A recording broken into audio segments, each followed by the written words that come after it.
Hey guys, I just found this new mixing tool that I wanted to share with you guys, and it works with Pro Tools and with Logic Pro, and it's an AI tool, and it's actually a really helpful one. It's not one of those AI tools where, it wants to make music for you.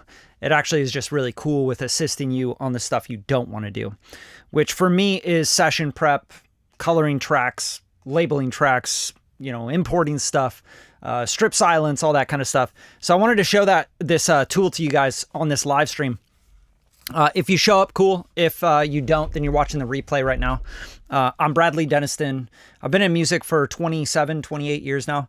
And I have Grammy, Oscar, Emmy nominated work, platinum records. I've won Clio awards, Telly awards for music I've done with commercials and things like that. I've done about $3.8 billion in box office gross sales for the movies I've worked on. But I'm here to show you guys a couple little things, right? So this stream will be just showing you this new tool because I'm setting up a mix session right now in Pro Tools, which I use Logic or Pro Tools. So I'm going to show this to you. Pretty cool. Actually, blowing my mind a little bit, right? And I set up a lot of sessions. Actually, I have an assistant that sets up sessions for me sometimes, and I do my own session setup as well. But when I have to do my own, I kind of forget how just annoying it is to set up a session, right? You're kind of doing the same thing over and over and over again, and it's just absolutely ridiculous. What's up? If it's what or Forte, gotcha. Yes. Okay. So yeah. So this is actually, I'm going to show you guys, kind of my session prep. I don't know, workflow. I guess that's the best way to put it. So I have a session here that I've basically saved as a template. So a lot of the times if I work with a band over and over again or an artist over and over again, and I've made one mix with them or 3 mixes with them, I start to develop a template of stuff, plugins, etc. So that's what this is in my Pro Tools session. And if I hit Command equals and go to my mixer, you can see all the plugins are inactivated and on the top, right? And everything's routed as well. So you have all the inputs going somewhere. For example, these are all the drums right here. And you could see that they're going to a drum mix bus right here. And then that drum mix bus goes to a drum master bus, goes to a drum, all drums bus, et cetera, et cetera, et cetera. So there's kind of a lot of stuff going on in this session template already. All of my colors are made for what I like them to be. For example, all these teal colored tracks are my effects return tracks. So I have like my reverb and my rap verb and slap it up and piano verb, all these things I've kind of built over time and used with this client. And then I have these blue, these are all synths and keys. And then I have red guitars, and then pink is going to be all my vocals. And then I go up to yellow being my basses and this kind of orange brown being my drums. And then you could see there's this green for the all drums, all the mix buses, right? So you have all drum and bass, all instruments, and all vocals. And then we go to this sort of Mountain Dew color, which is going to be my master augs, which then goes to the master. So I have a master augs and a master because I have a reference track as well, where I'll pull in my client reference, and that way I can A/B directly from what I'm working on in the project, which would be all my master bus plugins. As you can see, they're all right here. And then I can A/B that against the reference really easily. So I wanted to show you this tool, but I wanted to kind of go through what I have set up here already, right? And these are all the plugins, bypassed, all the tracks, everything routed, okay? So the tool I'm going to show you is called Forte. Some of you might be familiar with it already, right? But some of you may not, and it's really cool because it saves a lot of time. So what I can do here is I have these stems from my client, okay? They're labeled however the client labeled them. And what I'm going to do is I'm going to grab all of these, and you can see I've already done this with Forte. It says Forte converted files. And I'm going to just drag and drop these stems right into Forte, okay? And this is just this is a plugin that lives on its own, right? It's open by itself. You know, it's AI, but really I don't know how much AI it's really using. Maybe it's using AI to detect what the audio file might be and then coming up with a recommendation for what it is in the session, right? But yeah, I'll answer some questions towards the end of this video. I want to show you guys this first. So what I got going on is you can see it's processing the stereo to mono. And what that means is anything that's a stereo track that should be a mono track, like for example, a snare drum, right? Should be a mono track. A vocal with no reverb or stereo effects on it, that's going to be a mono track. So it's going to convert all of those files from stereo to mono. If you have something panned hard left or hard right, and I mean 100% left or 100% right, that's going to be a mono track.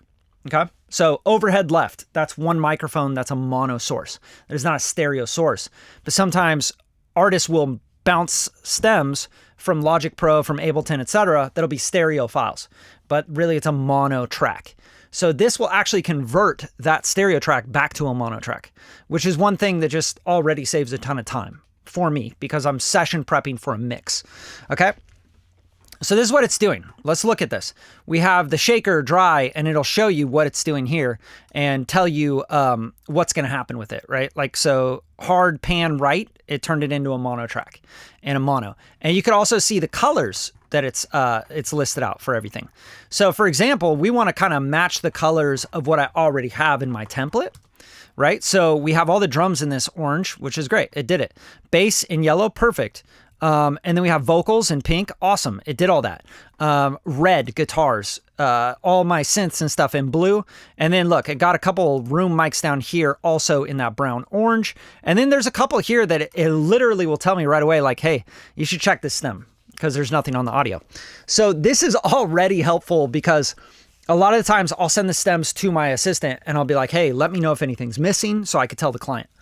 Right away, I'm going to be able to go, hey, client, Arctic Noise Mono Wet _1 and Mono Dry have nothing on them, right? And then did those mean to be blank or can you send me those stems? That's what I could tell the client right away.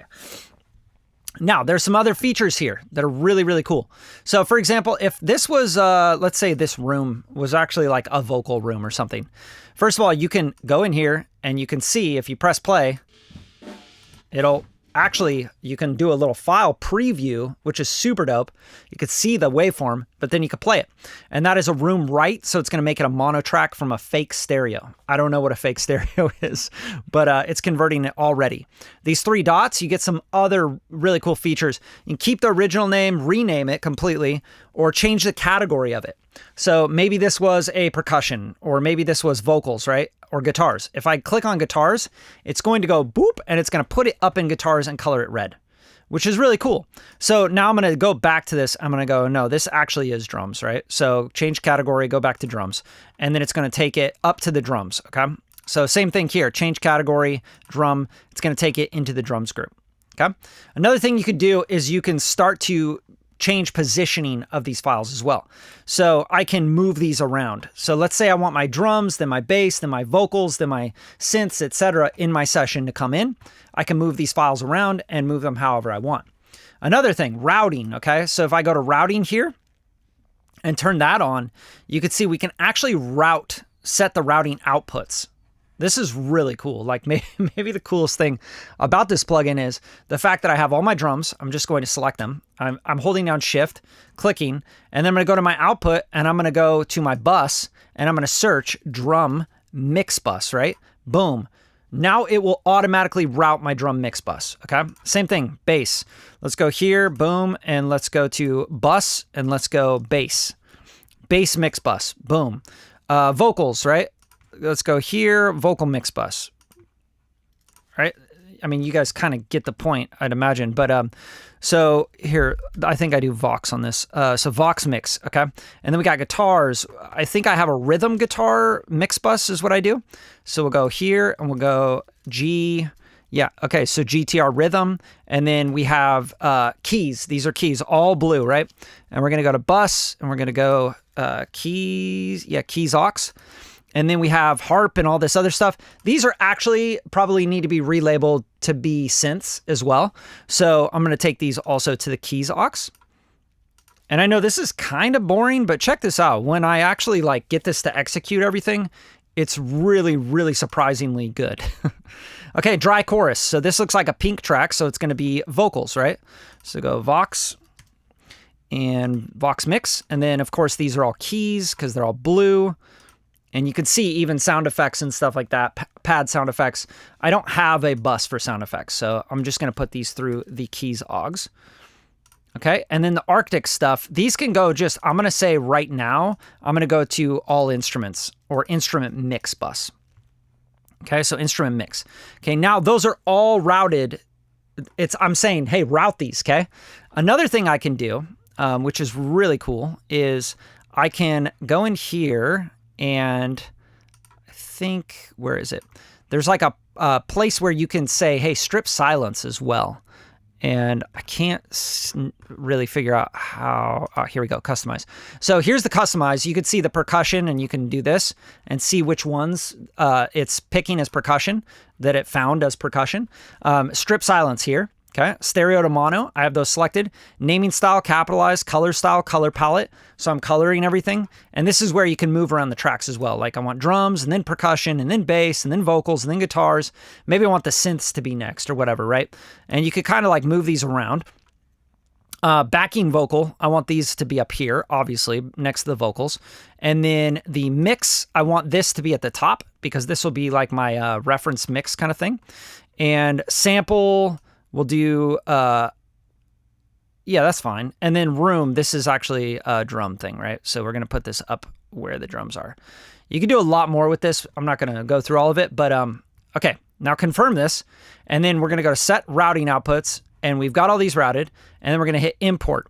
Now check this out. It's literally going to import everything. Okay, I'm not touching anything right now, right? It's going through, it's coloring everything, it's labeling everything, right? It's importing all the tracks, it's making sure that all the colors are right. And you can see the tracks and the clips are being colored, which is really cool. I mean, dude, this would take me so long. Like in the past, I would do all of this manually, right? I'd bring in the tracks and then I'd color them or I'd match them to the tracks in my template, which is something I wish this software did actually, is matched the tracks. But look what it's doing. Now it's routing everything. I mean, okay, we're doing some strip silencing, you know. It's going to go through and it's going to strip silence all the tracks. So anywhere that the track's not playing, you know, where there's empty stuff going on, it's just going to strip it. And there we go. Boop, boop, boop. You can see it. It's just going. I mean, I could be making a coffee right now. You know what I'm saying? I could go boop, boop, boop, boop, and get this started. And this works in Logic and Pro Tools. So I thought that was really cool. But there you go. Just getting it all done. All right. Boom. Okay, it's done. Now I could say start new session with Forte, or I could keep working on this one. Okay, I'm going to keep working on this one. That's all set up now. I literally have everything set up. So now I have my session template, you know, where I want to maybe move plugins onto the new tracks or whatever else. And this is something I wish that Forte did, which it does not do, is match the tracks. Like, for example, I have kick, dry, 1, 2, etc. I wish it would match those tracks to the kick drum tracks here, right? Like you have kick 1 and kick sub, or the ability to match them, because that is where I have all my plugins, right? So you can see the RComp, Pro Q3, and the, what is that? Transient Master, right? And then those are all, they're all routed through my drum mix bus, master bus, etc. But now these are all routed and everything's good. Another thing I wanted to show you was the fact that, like, this is a really, like, look at all these waveforms. There's nothing on them, it looks like. And I think it's because the gain is so low on it. So let's just play the session real quick and see what we got here. And make sure everything plays. Like, obviously, a tool isn't really that great if it doesn't play. Right? So let's check it out.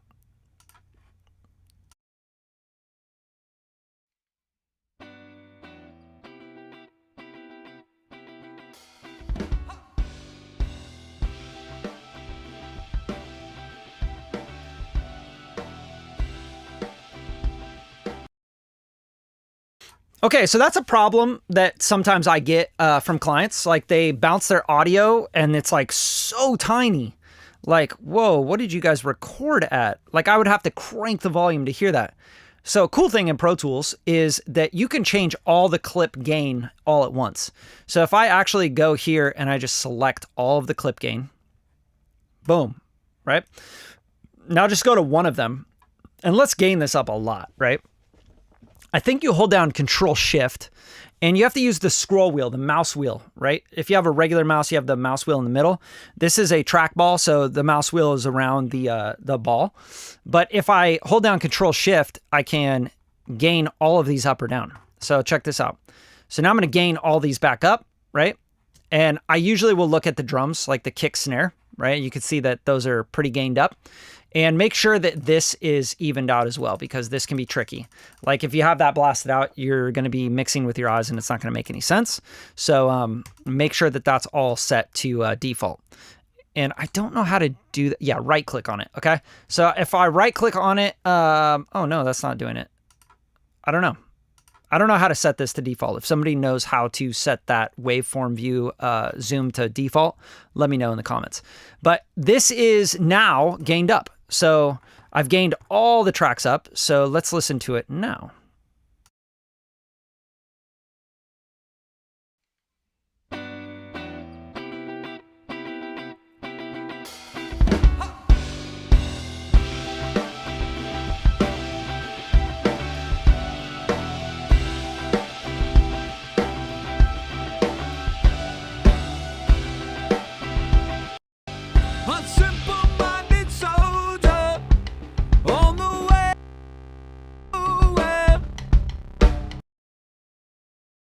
Cool.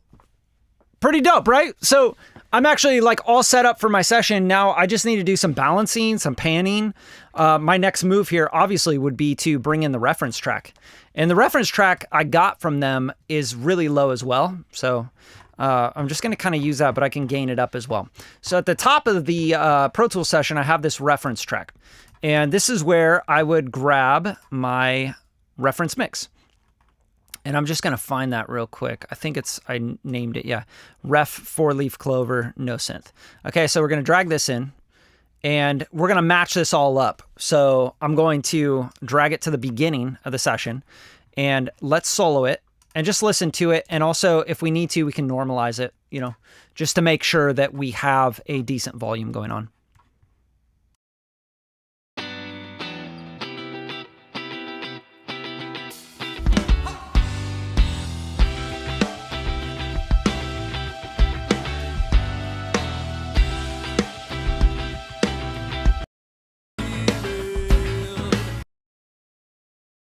All right, so it is really low, like the reference mix, and that's okay. There are some tools actually that I use with SoundFlow. It's another automation kind of software here, which is really dope as well, and so many things you can do with it. I mainly use it with Logic, so I'm not really super familiar with the Pro Tools setup, but I do know if you come into, if you open up Pro Tools and you have SoundFlow installed, it's going to automatically link up with Pro Tools and give you the Pro Tools package on your Stream Deck, which is super powerful. So what we have here is we have a bunch of different stuff, but if I click on the audio suite, I can go to search audio suite plugins, right? Bam. And now I can search normalize, right? Boom. There you go. Now I'm open, I'm normalizing, and I can normalize the stereo reference file to, let's say, let's go to like a RMS. No, peak's good. And we'll do peak. We'll just peak at like point negative 2 or 3, you know, give it a little bit of headroom. And then we're going to render that. And now we've normalized this track, this stereo track. And we should be a little bit louder, but because I did peak, it might not be that much louder.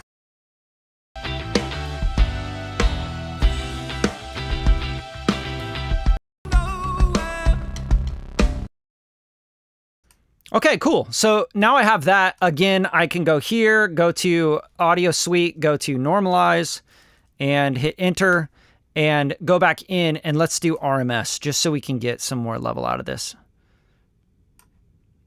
And actually, RMS, you probably want to go like -1 or so, somewhere around here. Yeah. All right, so check this out. So now we have some level out of this.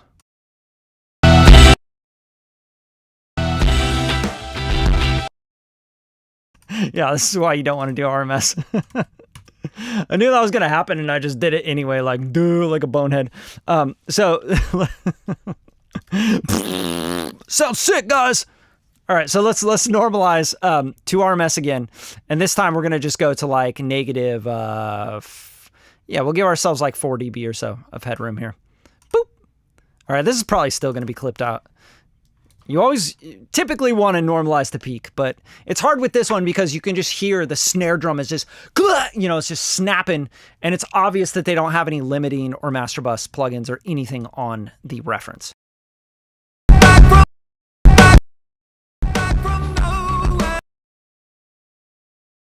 All right, so I tried with it, but we're going to go back to the normalized with peak. All right, so this is normalized with peak. As you can see, it's red in here, normalize _01 -1. Right, cool. We're just going to use that for now. If we want to get a little bit more level out of the reference, we can just throw like a, we'll hit tab and we'll search L2. You know, just give it a little bit of limiting. You know, you can do an out ceiling and just limit it a little bit. So it's a little bit competitive with the volume. That's all I'm trying to do.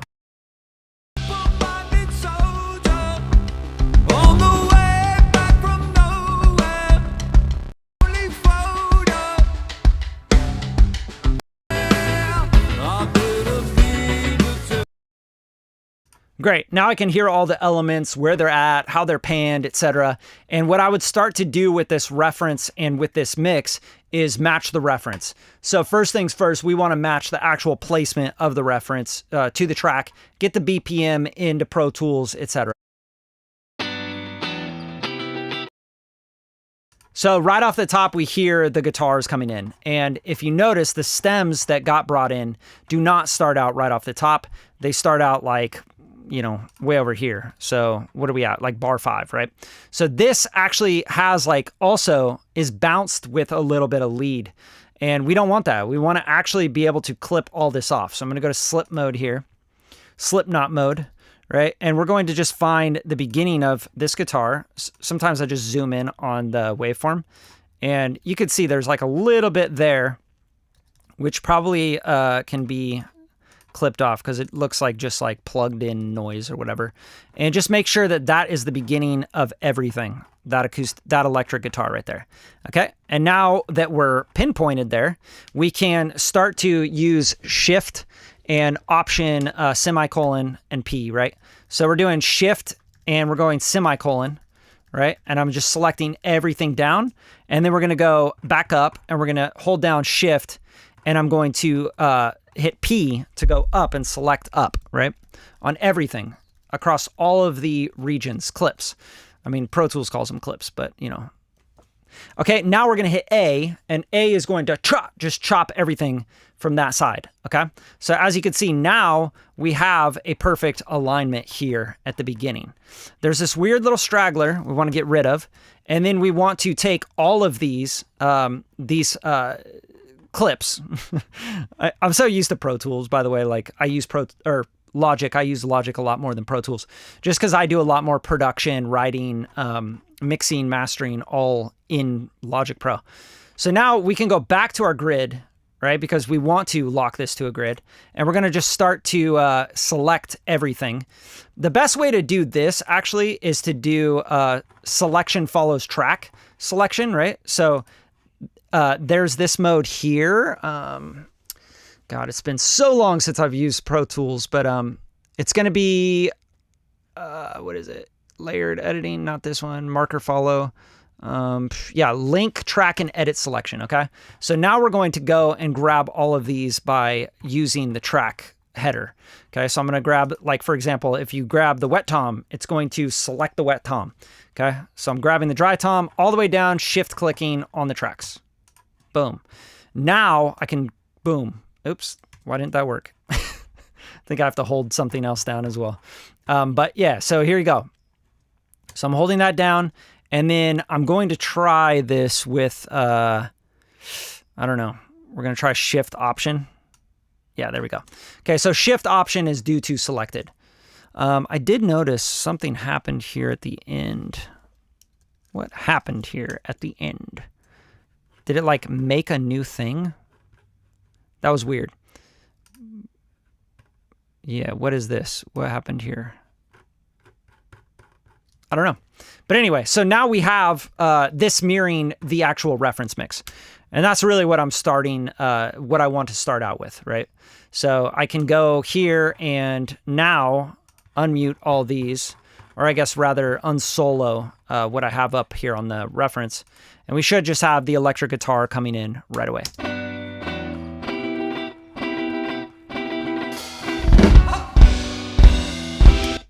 Okay. Now we've matched it. Obviously, like, you know, you guys can set this up however you want in your session. I really wanted this video to be more about just this, the beginning of using Forte. And just a really powerful plugin I wanted to show you guys because it's something that's saving me a lot of time. Like this, just doing that setup that I showed you already, it would have taken me so much longer. I would still just be coloring and routing right now. You know what I mean? On this live. So just doing this one time just saved me probably a good hour, you know, depending on how in the zone I am with session setups, like, cause sometimes you're in the zone and you're just, you're flying, but anywhere from like 30 minutes to an hour, I just saved doing that Forte move. So I think that that's just a really, really powerful way of doing it. And it still looks like it didn't get all the way to the beginning of the session. So I still need to move this stuff over. But you guys have any questions at all about this? Because that's all I wanted to show you on the live is that. But if you have any questions I can, you know, sit here and answer a couple questions. Do you typically produce in Logic and mix in Pro Tools? No. You know what? I used to do that. And then I found that like the workflow got clumsy and cluttered. Like if I'm producing my own shit in Logic, I'm going to mix and master in Logic as well. So I don't leave Logic to, you know, bring it into Pro Tools and mix in Pro Tools. I find like there's no reason to round trip that, right? So if I'm going to mix something though, like a client work sends me, you know, stems like this, I'm mixing in Pro Tools because Pro Tools is just way better with mixing. And honestly, it's become a lot better with handling audio as well. Like audio, MIDI, everything else. It's just better on the CPU and everything. Logic, I think they've really kind of screwed up with Logic, to be honest with you. I think they have some updating to do on the like actual code. Like we need like a Logic 12 where it handles ARA2 perfectly. We don't have to go into Rosetta mode, you know. Working with M1 and the Mac Silicon a lot better. It doesn't make sense that Logic, the Apple product, doesn't work with ARA2, you know, but Pro Tools does and it's built in. You know, we have like Melodyne, we have Vocal Line, everything built in ARA2 native to Pro Tools now, which makes it mixing, like makes it amazing for mixing. But I'm still, my workflow in Logic Pro is just, it's hard to beat the MIDI, the way it handles contact instruments, you know, MIDI production and writing and composing to picture and stuff like that. Now I know Pro Tools probably does just as well with that stuff. I'm just not used to it for that stuff. So when I'm writing, producing, making, you know, drums, everything else, Logic is my go-to. And also like I can mix and master in Logic pretty easily. Like it's not as streamlined as Pro Tools and it's not as efficient as Pro Tools, but for me, it's a workflow thing. So that's a long answer. What do you got here? What's the point of multiple different LA2A compressors? I don't know what you're asking there, to be honest with you. What's the point of multiple different LA2A compressors? There's really like, the point would be if you were going to use multiple LA2As on like a single source, like on a vocal, it would just be to have those LA2As not working as hard. So you're kind of like letting the compression happen over multiple compressors so that you're not hearing the compressors or one of them working too hard, you know, because you'll get more artifacts when you do that, basically. So if I have like one compressor just smashing at 20 dB gain reduction, you're going to hear the compression a lot more than if I take two compressors and spread out 10 dB on each, right? That's kind of the way I would do it. But multiple different LA2A compressors makes no sense to me. That's just like it's just someone fucking around and like trying to figure out something. You know, there's no rules as well. Like you could do that. It just doesn't make sense.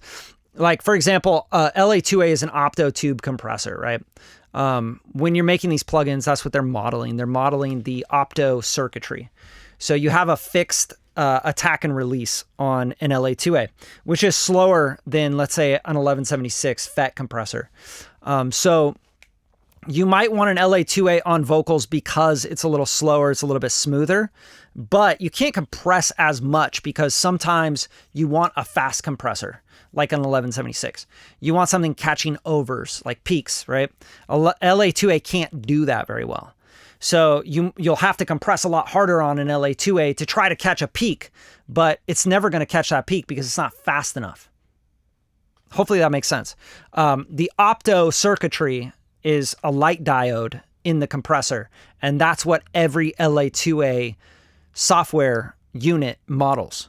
Now, not every, because I say every, but really the truth is some of these plugins model the LA2A sound, but they've modded the software to have a variable, you know, you can move around the attack.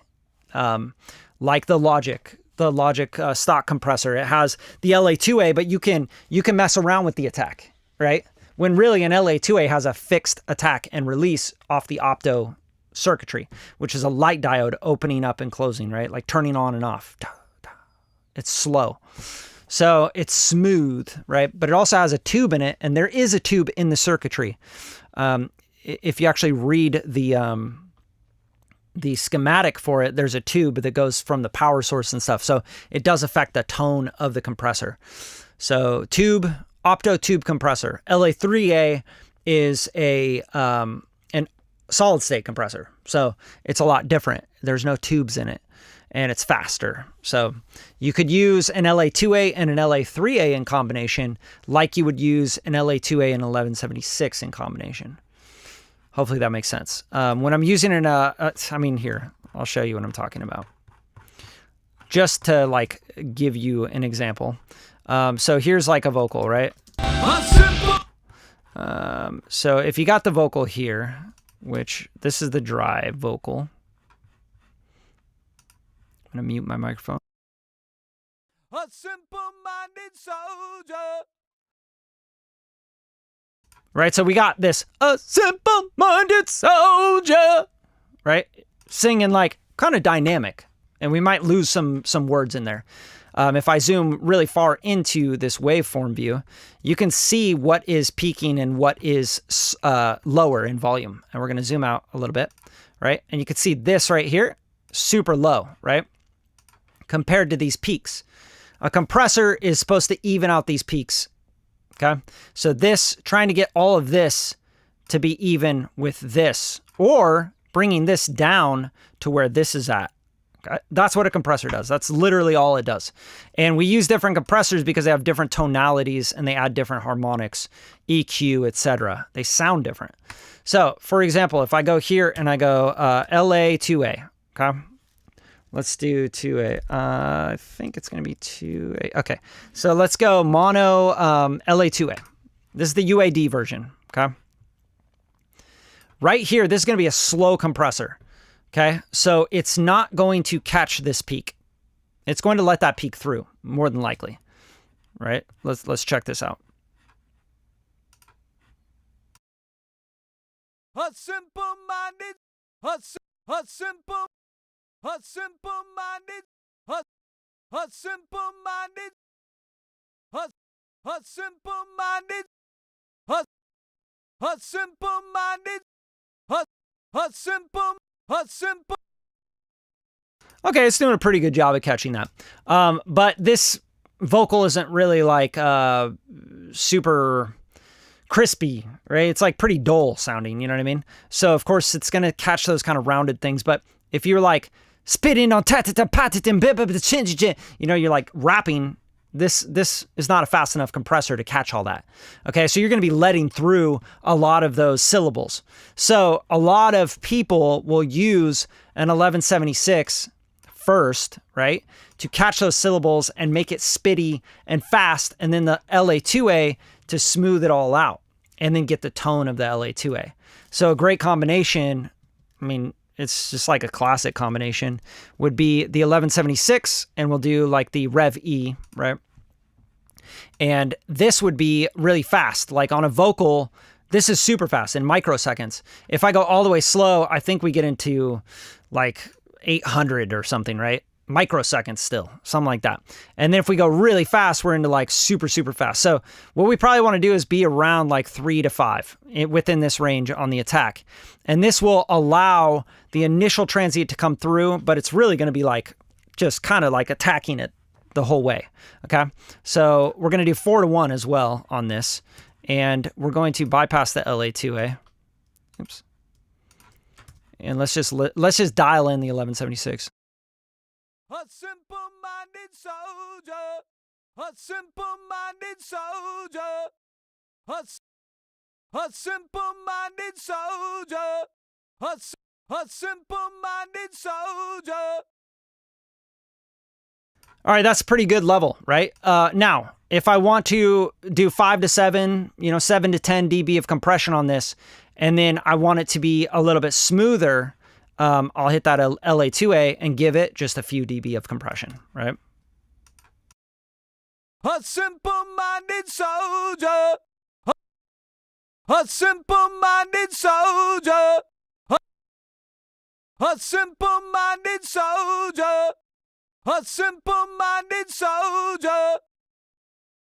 All right, so that's why you would use 2 compressors, because one's going to be faster, the other is going to be smoother and buttery. And once you kind of like get a fast compression going and like taking down those peaks, and then you do a smooth compressor, it's going to bring up the low end or the low level information, and we're going to push forward a little bit. You're going to get a little bit of that spitty tube sound from this unit, which is what it models.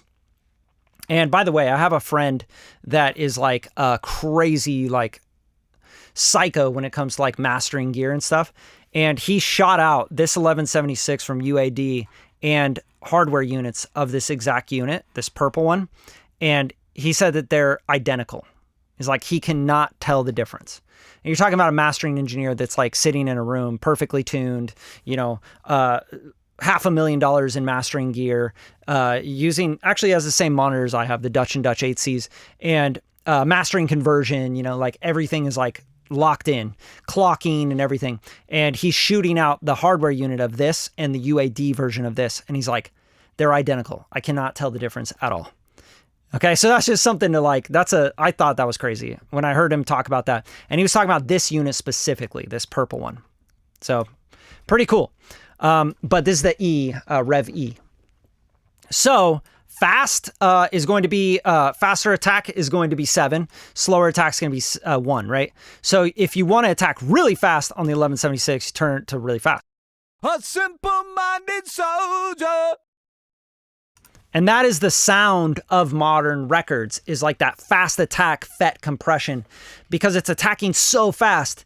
It's giving you like the just a little tiny bit of the beginning of the syllable, and it's just attacking, and it's grabbing it so fast that it's just compressing. So if you watch this meter as it plays, it's instant, right? Even if I take this really slow, let's go all the way to 1. A simple-minded soldier. It's still really fast. Okay, so if you even left this on 1, you have a really, really fast FET compression, followed by an opto compression that's smoother. So smoother means it's going to take longer for it to start to compress down. Okay, so you're letting the initial thing through, which has already been smashed down by the 1176, and then it's compressing it and smoothing it out even more. So what you're really doing is you're taking like something that may look like this, right, as a waveform, and you're turning it into something that looks like this, right? Much, much flatter. And that just gives you a really nice, flat, smooth compression. And it also adds some harmonic and spit to everything. So yeah, that's the way to do it. And a lot of people do this. This is a very classic compression mode for vocals. A simple-minded soldier. A simple-minded soldier. A simple-minded soldier. A simple-minded soldier. Pretty cool, right? So, and it gives it some attitude. It sounds like a record automatically. You know, going A, B, it's like, you know, that sounds like a demo, and then it starts to sound like a vocal. And just with those two compressors on, now you can go, okay, I love that. Let's do a Pro Q4, you know, and just start to shape it a little bit. Because now you're like, okay, it sounds good and it's full and everything's there, but it's now you can hear all the mids and the low end in the vocal that need to be cleaned up. A simple-minded soldier. A simple-minded soldier. On the way back from nowhere. A simple-minded soldier. On the way back from nowhere. And there you go. Just a little bit of compression, a little bit of EQ. And that vocal, honestly, it sounds really good, especially once you start putting it through reverb and everything else. That is all you really need for the vocal. And I tend to EQ the vocal in the returns, like with the reverbs and stuff. You know, it's a very important part of my process. So for example, I have reverbs already set up here, like this fattening stuff, right? Let's just go in here and turn these on, right? So let's forget what the key command is for this. Let me just click everything real quick. Okay, there's that one. Got it. All right, bada bing. Okay, so this fattening, right? We're gonna do R comp, doubler, whatever. This is gonna go to all Vox. So this is the fattener. It's gonna fatten up that vocal, right? It's gonna widen the stereo width of it. So we're gonna send that to the fattening. So going back down here, turn these back on, and because I was hitting a bunch of key commands, I probably bypassed them, right? And then we're gonna send this to the fattening. And you're gonna hear the vocal starts to get EQ'd as it goes to the fattening because it's adding EQ. It's just part of how you're EQing a vocal, especially in a mix. So let's start to send some to this. A simple-minded soldier. A simple-minded soldier. On the way back from nowhere. A simple-minded soldier. A little bit more intelligibility because we're getting more of the mids, but we're getting the mids in the sides. Okay, so that's going to be, it's going to make it feel bigger. Kind of gives it a cool little slap effect as well, which I think is kind of fun. But now let's add reverb, and reverb is now going to give us even more, yes, EQ, right? So we're going to turn on the Pro Q3. Let me see here, make active. I don't know why my key commands aren't working for that. Maybe because I don't know what the fuck I'm doing. Okay, Pro Q3. So here we go. And then this goes to a space modulator, and this goes to the vintage verb. I'm not so sure we even need this space modulator, but so this is called Reverb 2, right? So going here, we're going to send it to Reverb 2. Reverb. Where is it? I'm looking for the yellow. All right, so Reverb 2. So now listen to what happens with the vocal. A simple-minded soldier. On the way back from nowhere. A simple-minded soldier. Now, remember where we started. This is where we started, right? Just with these few things. Here's where we started. A simple-minded soldier. On the way back from nowhere. A simple-minded soldier. On the way back from nowhere. A simple-minded soldier. Now, think about that before you start like EQing your vocal to death. Just like a little bit of a lesson, I guess, in EQing and understanding where all the sources of EQ lie, right? A great example is you can also send parallel to a parallel compression on the vocals as well, right? And that is going to give you even more. So I have this Vox P comp, right? This is going to give you even more depth, texture, EQ, et cetera, et cetera, et cetera. So here we have just the API 2500. I could follow it with this Pro Q3, right? But I'm not going to. I'm going to actually bypass this. And this is going to be parallel compression sending to that vocal P comp, okay? So now we're really like just starting to shape the vocal using parallel processing. So let's find that P comp here. And stop thinking about always just inserting EQ and EQing the shit out of your vocals until they sound sterile, right? Because a lot of people do that, and that's where a lifeless digital sterile mix comes from.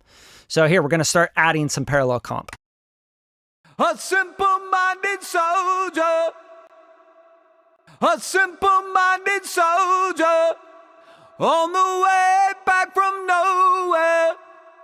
A simple-minded soldier, a simple-minded soldier.